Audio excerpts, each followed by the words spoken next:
Bonjour, je m'appelle Thomas David, je suis ingénieur à l'IGN, je suis le chef du service des développements métiers, donc j'encadre une centaine de développeurs qui ont la chance de traiter à peu près tous les sujets qu'on peut trouver à l'IGN.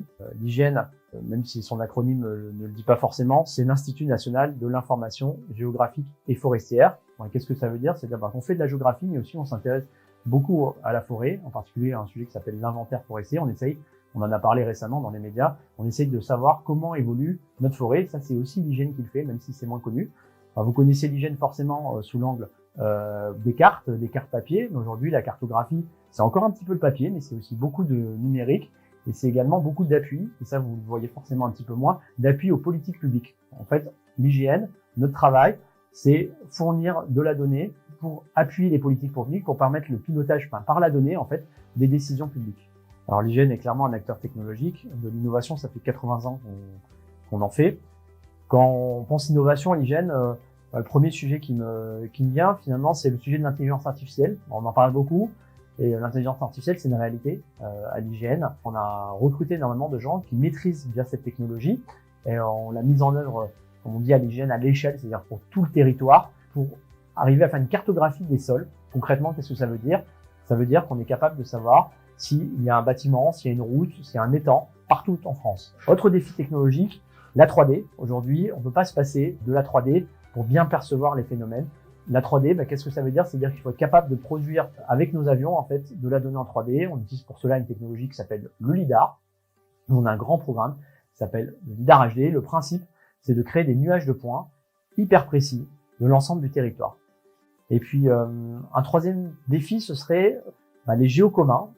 Comment finalement l'IGN s'appuie sur d'autres acteurs pour l'aider à construire ces données géographiques. C'est comment on travaille avec d'autres acteurs pour créer de la donnée géographique dans une logique, on va dire, open data, open innovation. Pour cela, on a créé un objet technique, une plateforme qui s'appelle la GeoPlateforme. Le principe, il est assez simple, et tous les gens qui veulent produire de la donnée géographique se retrouvent sur cette plateforme.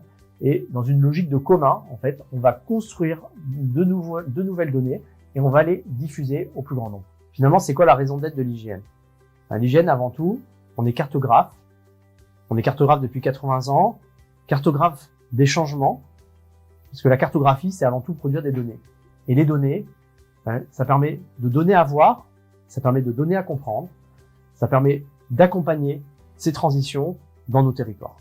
Notre raison d'être de l'IGN, c'est l'IGN en tant que cartographe du service public. À l'heure où tout le monde se promène avec un smartphone et une carte numérique dans sa poche, à l'heure où les services publics utilisent massivement des services des GAFAM pour leur activité, est-ce qu'on peut avoir vraiment confiance dans la donnée? Ces données, qui ne sont pas forcément des données anodines, ce sont des données potentiellement qui ont un impact sur notre souveraineté.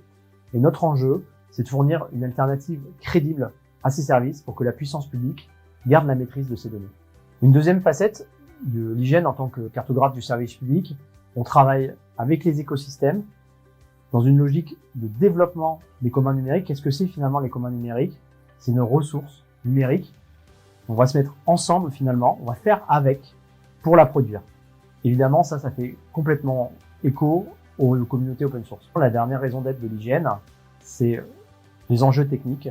On a des enjeux technologiques extrêmement forts, que ce soit pour prendre des images, pour faire de la 3D, pour créer des objets technologiques dans le cloud.